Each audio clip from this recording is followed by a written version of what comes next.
अस्सलाम guys and welcome back to my YouTube channel. मेरा नाम ज़िशान है और मैं स्टडी इन इटली से रिलेटेड वीडियोस बनाता हूँ। तो गाइज आज की वीडियो में यूनिवर्सिटी ऑफ मैसीना के एडमिशन प्रोसेस को हम डिस्कस करने जा रहे हैं। तो गाइज आपको यहाँ बताना चाहूँगा कि यूनिवर्सिटी ऑफ मैसीना ने अपनी 2022-2023 की जो एडमिशन एप्लीकेशन की जो कॉल है वो ओपन कर दी है और 1 फरवरी 2022 से इनके एडमिशन ओपन हो चुके हैं। तो अब आप इनके एप्लीकेशन पोर्टल के ऊपर जाके अपनी एडमिशन की जो एप्लीकेशन है उसको फिल कर सकते हैं। तो गाइज़ मैं आपको इसका क्राइटेरिया बता देता हूँ कि आपने किस तरीके से यूनिवर्सिटी ऑफ मैसीना की एडमिशन एप्लीकेशन को फिल करना है। ठीक है, तो सबसे पहले यहाँ गूगल से स्टार्ट करते हैं। आपने यहाँ पे सबसे पहले टाइप करना है यूनिवर्सिटी ऑफ मैसीना ऑनलाइन एप्लीकेशन। इसके बाद यहाँ पे एडमिशन टू यूनिमी, इसकी वेबसाइट पे आना है। इसकी वेबसाइट पे आने के बाद यहाँ पे आप नीचे देखेंगे तो यहाँ पे आपको कॉल नज़र आ रही होगी कि for the year 2022-23 the call for applications for pre evaluation is now open. ठीक है, तो यहाँ पे इनका पोर्टल का लॉगिन दिया हुआ है, यूनिमी एप्लीकेंट पोर्टल। इस पर क्लिक करेंगे तो आप यहाँ पे इनके एडमिशन पोर्टल के ऊपर आ जाएंगे। ठीक है, तो इनका एडमिशन पोर्टल जो है ये गो मूविन पोर्टल है बेसिकली, और यही same portal Sapienza university of Rome भी यूज़ करती है। तो मैंने जो प्रीवियस वीडियो बनाई थी सेपिएंजा की, तो ऑलमोस्ट सिमिलर प्रोसेस है, लेकिन सेपिएंजा यूनिवर्सिटी का प्रोसेस काफ़ी डिफ़िकल्ट है जबकि इनका प्रोसेस बहुत ज़्यादा आसान है और बहुत छोटी सी एप्लीकेशन है इनकी। मुश्किल से आपके 20-25 मिनट लगते हैं इनकी एप्लीकेशन को फिल करने के लिए। ठीक है, तो सबसे पहले कोर्स देख लेते हैं। बैक टू ये वाले पेज पे आ जाते हैं हम और स्टडीज़ विद अस पे आके स्टडी कोर्सेज इन इंग्लिश पे आएंगे। तो ये थोड़े से कोर्सेज हैं जो इनके इंग्लिश के अंदर हैं, जिसके अंदर bachelor degree in data analysis, bachelor in political science and IR, और ये मेडिसिन एंड सर्जरी का है। उसके अलावा मास्टर्स के प्रोग्राम्स हैं, तो आप इसको चेक कर सकते हैं। लेकिन जो अपडेटेड जो इनके प्रोग्राम्स आते हैं वो एप्लीकेशन पोर्टल के अंदर ही आते हैं। तो मैं यही सजेस्ट करूँगा कि आप वहाँ से रैंडमली देख सकते हो, लेकिन एप्लीकेशन पोर्टल के अंदर जाओगे तो वहाँ अच्छी तरीके से देख सकते हो। कोर्सेज़ के नाम थोड़े से चेंज होंगे पोर्टल के अंदर। ठीक है, तो यहाँ से आगे का आपको क्राइटेरिया बता देता हूँ। सबसे पहले आपने वही सेम प्रोसेस है सेपिएंजा वाला, तो जल्दी जल्दी मैं आपको बताऊँगा ताकि आप अपनी एप्लीकेशन को जल्दी से फिल कर सकें। ठीक है, तो सबसे पहले रजिस्टर पे आएंगे क्योंकि पहली दफ़ा यहाँ पे लॉगिन कर रहे हैं, और यहाँ पे अपना ईमेल एड्रेस टाइप करेंगे। उसके बाद आप इसमें कोई भी पासवर्ड लिख देंगे, जो भी आप पासवर्ड लिखना चाह रहे हो। ठीक है, उसके बाद वही पासवर्ड नीचे दोबारा से री एंटर करेंगे। उसके बाद नीचे आपका फर्स्ट नेम आएगा, अपने पासपोर्ट के हिसाब से आपने लिख देना है। ठीक है, मैं जैसे लिख देता हूँ हुसैन, और लास्ट नेम इब्राहिम लिख देता हूँ। ठीक है, आईडी इसमें आपका पासपोर्ट नंबर होगा, जो भी आपका पासपोर्ट नंबर है वो आपने लिख देना है इसके अंदर। ठीक है, तो मैं रैंडमली पासपोर्ट नंबर डाल रहा हूँ। उसके बाद यहाँ पे आप अगर इनकी ईमेल पे इंफॉर्मेशन लेना चाहते हैं तो यस, वरना नो पे टाइप करके रजिस्टर पे क्लिक करेंगे। ठीक है, रजिस्टर पे क्लिक करते साथ ही आपके पास आ जाएगा वेलकम। ठीक है, वेलकम का नोटिफिकेशन के साथ आपको एक ईमेल चला जाएगा और लिखा आएगा कि आपका जो है आप सक्सेसफुली इनके पोर्टल में लॉगिन हो गए और अब आप अपनी एप्लीकेशन को फिल कर सकते हैं। ठीक है, तो एप्लीकेशन में आएंगे, यहाँ पे एप्लीकेशन पे क्लिक करेंगे। तो स्टार्ट न्यू एप्लीकेशन का ऑप्शन है, स्टार्ट पे क्लिक किया आपने और इसके बाद यहाँ पे इनकी एप्लीकेशन खुल गई। सेपिएंजा का यहाँ इतना बड़ा सा वो था, इतने सारे कॉलम फिल करने थे। यहाँ पे सिर्फ 5 कॉलम फिल करने हैं, information, personal details, language, education and experience, और सबमिट करना लास्ट में। ठीक है, तो यहाँ से आप इनके एग्जैक्ट कोर्स देख सकते हो। तो बैचलर वाले बैचलर पे क्लिक करके देख सकते हैं। 3 कोर्सेज हैं, civil engineering, data analysis, political sciences and IR. ठीक है, जबकि मास्टर्स वाले जो हैं वो मास्टर पे क्लिक करके देख सकते हैं। इसके अंदर कोई 1 2 3 4 5 6 7 कोर्स हैं, तो कोई भी कोर्स आप सेलेक्ट करके इनमें से जो भी आपके लिए सूटेबल है आप उसमें अप्लाई कर सकते हैं। ठीक है, क्योंकि इसके नाम थोड़े से डिफरेंट आ रहे हैं, जो मैंने वहाँ देखे थे स्टडी कोर्स से आप देखेंगे तो थोड़े से चेंज आ रहे हैं। जैसे इसका चेंज आ रहा है मास्टर्स इन इंटरनेशनल मैनेजमेंट, जो कि यहाँ पे है, और यहाँ पे स्पेसिफिक आ रहा है स्पेशलाइजेशन किसमें, बिजनेस कंसल्टिंग एंड मैनेजमेंट के अंदर, ठीक है। इंटरनेशनल मैनेजमेंट के अंदर ये बेसिकली इनका जो है स्पेशलाइजेशन है। तो यहाँ से आगे एप्लीकेशन को स्टार्ट करते हैं। तो मैस्टर सेलेक्ट किया और उसके बाद यहाँ पे मैंने for example business consulting select करके मैं नेक्स्ट कर दूँगा। नेक्स्ट करते जाएंगे, टिक आता जाएगा, मतलब आपकी एप्लीकेशन फिल होती जा रही है, ठीक है। तो यहाँ पे आपने जल्दी जल्दी मैं फिल कर देता हूँ, और सरनेम पासपोर्ट के हिसाब से लिख दिया, आपने पहले लिख दिया था। तो इस चीज़ का ख्याल रखना है, जब आप अपने आप को रजिस्टर कर रहे होंगे तो आपने अपनी डिटेल को सही से लिखना है, कोई मिस्टेक नहीं करनी, क्योंकि अभी आप देख रहे हो ये एडिट नहीं हो रही, ठीक है। तो डिटेल लिखते हुए इस चीज़ को ध्यान में रखना है कि कोई इस पहले मिस्टेक नहीं करनी, ठीक है। डेट ऑफ बर्थ आपने डाल देनी है पासपोर्ट के हिसाब से। फ़ोटो के अंदर आपने अपनी एक खूबसूरत सी तस्वीर इसमें डालनी है। तो जो सबसे खूबसूरत तस्वीर होगी वाइट बैकग्राउंड के अंदर, वो आप अपलोड कर देना। मैं रैंडमली यहाँ पे चीज़ अपलोड कर रहा हूँ, ठीक है। जेंडर आपने सेलेक्ट कर दिया, ठीक है, और उसके बाद सिटी लिख दिया, किस सिटी से हो, तो सिटी लिख देता हूँ। फिर कंट्री कौन सा है आपका, वो सिलेक्ट कर लेंगे।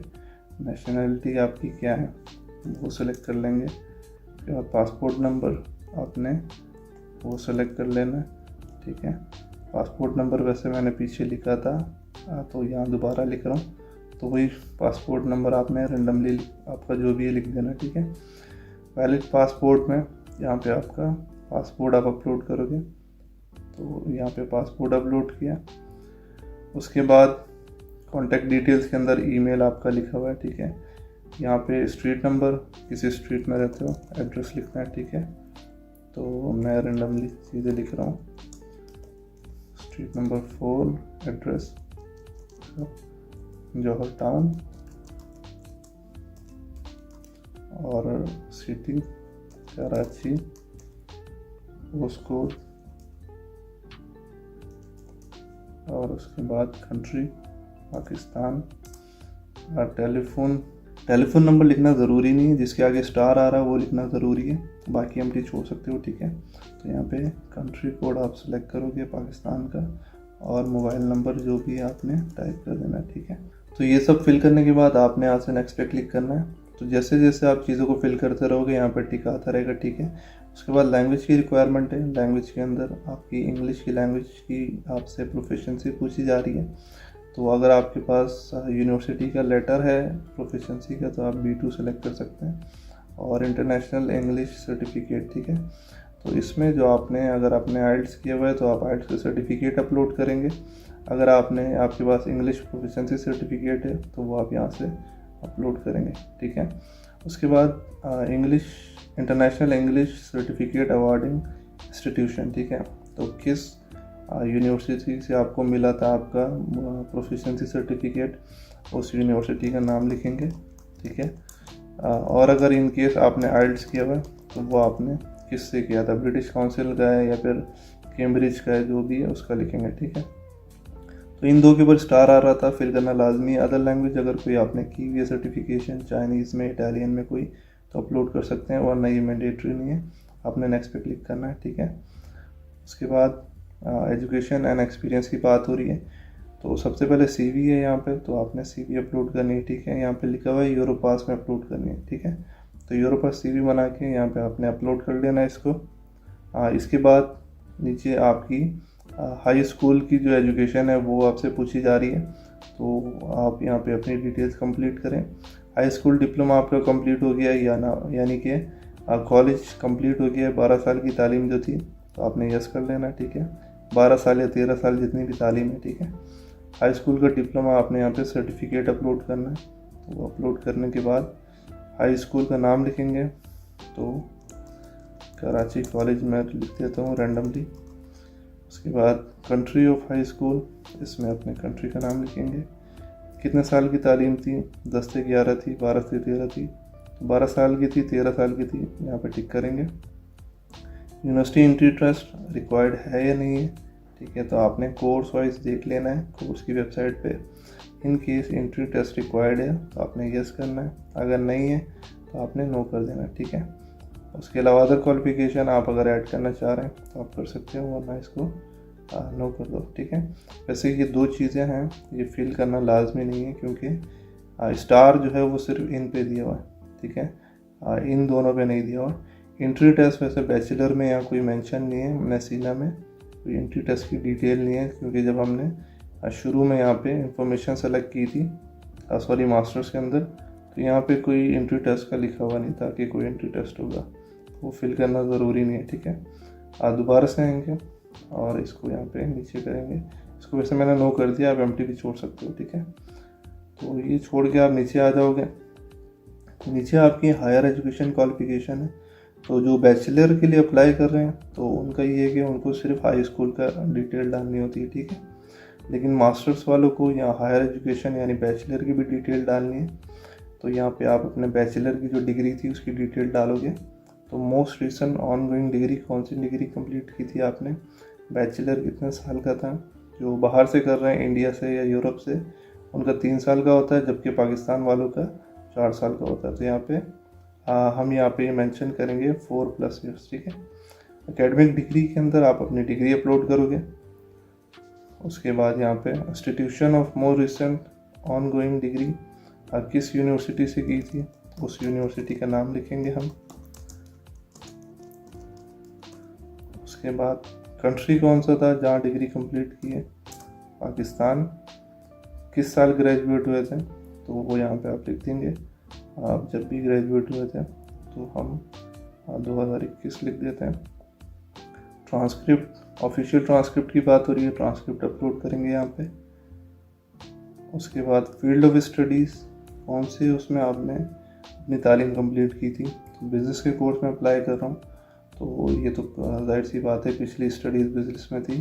अगर आपकी कोई और थी तो आप यहाँ पे सेलेक्ट कर सकते हैं, लेकिन अगर बिज़नेस से थी तो यहाँ पे बिज़नेस सेलेक्ट करेंगे, ठीक है। तो जो प्रीवियस स्टडी थी आपकी फील्ड, वो आप यहाँ पे सेलेक्ट कर लोगे। उसके बाद क्या आपके एवरेज ग्रेड जो स्टेट है आपकी ऑफिशियल ट्रांसक्रिप्ट के ऊपर, यानी ये पूछ रहा है कि आपका जो ग्रेड जो बना हुआ है ट्रांसक्रिप्ट पे लिखा हुआ है, यानी CGPA या परसेंटेज मेंशन है, आप यस करोगे, ठीक है। एवरेज ग्रेड कितना है आपकी डिग्री का, मतलब मेरा 3.5 CGPA, ठीक है। 3.5 आउट ऑफ 4.00 मेंशन कर दिया, ठीक है। उसके अलावा फर्दर कोई क्वालिफिकेशन है या प्रीवियस डिग्री है तो आप उसका मेंशन कर सकते हैं यस करके, वरना नहीं है तो नो कर सकते हैं। यानी कोई अलग से कोई सर्टिफिकेशन है या बैचलर के बाद कोई ऐसा कोर्स किया था आपने 6 महीने का तो मेंशन कर सकते हो, वरना इसको नो कर देना, ठीक है। वैसे यहाँ पे स्टार नहीं है तो आप इसको एम्प्टी भी छोड़ सकते हो, ठीक है। प्रोफेशनल एक्सपीरियंस की यहाँ पे पूछ रहा है, कोई है आपका एक्सपीरियंस कहीं पे जॉब की है तो आपने इस पर यस कर देना, ठीक है। आपका यहाँ पे एक्सपीरियंस 1 कहाँ पे था, फुल टाइम था, जो भी था आपने मेंशन करना है। फुल टाइम जॉब की है, ड्यूरेशन समझ लो 2 साल का है, 1 से 2 साल।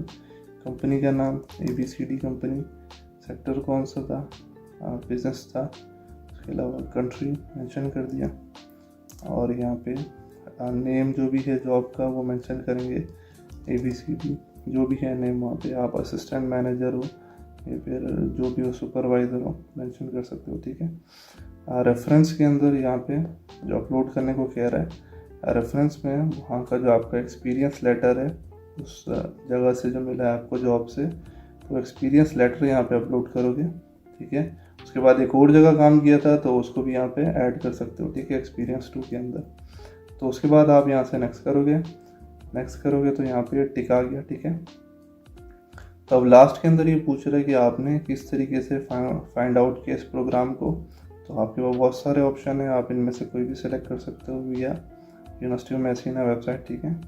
और नीचे यहाँ पे 2 डिक्लेरेशन है, ये पूछ रहा है कि जो आपने डेटा दिया हुआ है वो एक्यूरेट है और सारी चीज़ें आपने सही लिखी हुई हैं, ठीक है। कोई गलती की तो यूनिवर्सिटी के पास ये है कि आपको रिफ्यूज़ कर सकता है, ठीक है, तो आपने यस करना है। उसके बाद यूनिवर्सिटी ऑफ मैसीना का यहाँ पे ये लिखा हुआ है कि ये रेगुलेशन है वगैरह वगैरह, तो ये कि मैंने ये प्राइवेसी पॉलिसी को पढ़ लिया और मैं एक्सेप्ट कर रहा हूँ जो भी इसका डिसीजन होगा, ठीक है, इसको यस करना है। सब कुछ जब क्लियर हो गया इसके बाद आपने यहाँ पे एक दफ़ा फिर से इसको सेव करके सेव करेंगे तो ये टिक आ जाएगा। पूरी एप्लीकेशन को शुरू से पढ़ लेना है, एक डिटेल को अच्छी तरीके से, ठीक है। जब आप सब पढ़ लोगे एंड में सबमिट पे आ जाओगे तो यहाँ पे आपने सबमिट के बटन पे क्लिक करना है। क्लिक करते साथ ही आपको यहाँ पे एक ईमेल आ जाएगा और उस ईमेल में लिखा होगा कि आपकी जो एप्लीकेशन है वो सबमिट हो चुकी है और फर्दर हम आपको कुछ टाइम के अंदर इसका रिस्पॉन्स देंगे, ठीक है। तो ये हो सकता है आपको 1 हफ्ते में, 2 हफ्ते में, 1 महीने में, 2 महीने में आपकी एप्लीकेशन का रिस्पॉन्स दे दें। बाकी ये चीज़ इनकी अच्छी है कि ये ज़्यादा रिक्वायरमेंट्स मांगते नहीं हैं और इनका बहुत अच्छा जो है वो एक्सेप्टेंस रेट है, यानी रिजेक्शन बहुत कम देते हैं और ज़्यादा इनकी कोई रिक्वायरमेंट्स भी नहीं है। आपसे इन्होंने रेफरेंस लेटर भी नहीं मांगे, ना कोई मोटिवेशन मांगी, बस आपके ग्रेड्स वगैरह देख के, आपकी डिग्री कंप्लीट है ये सब कुछ देख के ये आपको एडमिशन ऑफ़र कर देते हैं। तो गाइस उम्मीद करता हूँ कि यूनिवर्सिटी ऑफ मैसीना का जो एडमिशन प्रोसेस है, ये पूरा प्रोसीजर आपको समझ आ गया होगा। ये बहुत ही इजी प्रोसेस है और ज़्यादा से ज़्यादा 15 से 20 मिनट आपके लेगा पूरी एप्लीकेशन को फिल करने के लिए। तो आई होप कि आपको सारा प्रोसेस समझ आ गया होगा। तो गाइस आज की वीडियो में इतना ही, फिर मिलते हैं नेक्स्ट वीडियो में मज़ीद इन्फॉर्मेशन के साथ। तब तक के लिए अल्लाह हाफ़िज़।